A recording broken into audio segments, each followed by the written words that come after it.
ప్రియులారా, మన ప్రభు అయిన యేసు క్రీస్తు నామంలో మీకు శుభోదయం. ఆయనను గూర్చి అనుదిన ఆత్మీయ ఆహారం మార్చ్ 30 ప్రభుదినం.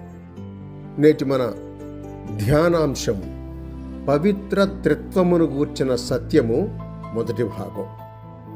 మన ధ్యానాంశం పవిత్ర త్రిత్వమును గూర్చిన సత్యము మొదటి భాగం. వ్యాఖ్యానం: పవిత్ర త్రిత్వము త్రియేక దేవుడు అను మాటలు బైబిల్లో కనబడవు.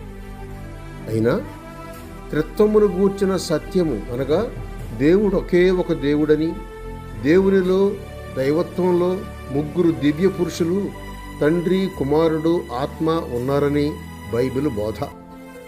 ముగ్గురు దేవుళ్ళు ఉన్నారని కాదు, కానే కాదు, దేవుడొక్కడే అని బైబిల్ చెబుతోంది. అందువల్ల క్రైస్తవ్యం నమ్మేది, చెప్పేది దేవుడొక్కడే అని. ఇది నిశ్చయం.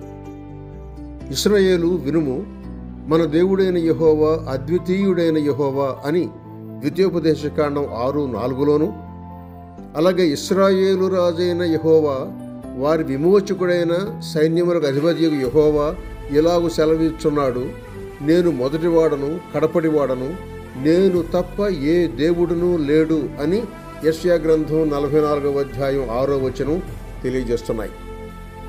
తెలియపరచబడినది, ప్రధానమైనది, ప్రాముఖ్యమైనది అయిన సత్యానికి బైబిలుకు విరోధమైన ఏ సిద్ధాంతము నిల్వజాలదు. అవును, దేవుడు ఒక్కడే. అది బైబిల్లో బయలుపరచబడిన పరమసత్యం, ప్రామాణ్య సత్యం.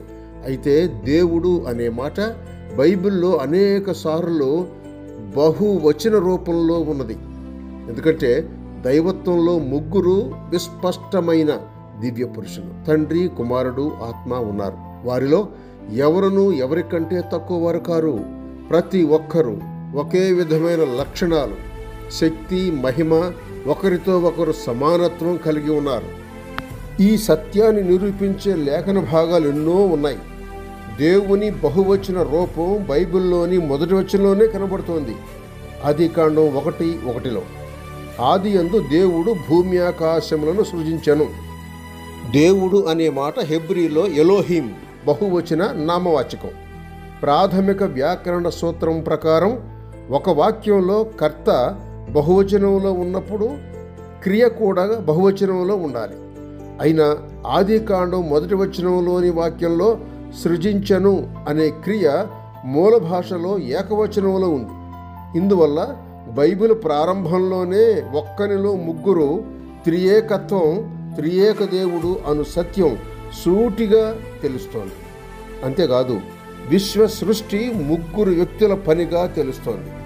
ఈ విషయంలో తండ్రి అయ్యున్న దేవుని గూర్చి, నా దేవా, ఆదియందు నీవు భూమికి పునాది వేసితివి, ఆకాశములు కూడా నీ చేతి పనులే అని కీర్తనల గ్రంథం 102వ కీర్తన 24-25 వచనాలు బోధిస్తున్నాయి.